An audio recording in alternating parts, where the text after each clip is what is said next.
তবে আম খাবেন।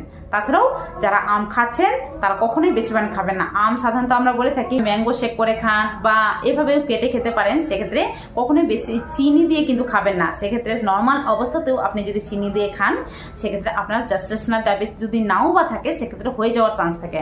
তো অবশ্যই এই জিনিসটা মনে রাখবেন এবং সবসময় দিনের বেলা আম খাবেন এবং খাওয়ার আগে অবশ্যই বোটা কিছুক্ষণ কেটে রেখে জলের মধ্যে ডুবিয়ে রাখবেন মিনিমাম আধ ঘন্টা, তারপরে কিন্তু আম ছিলে খাবেন।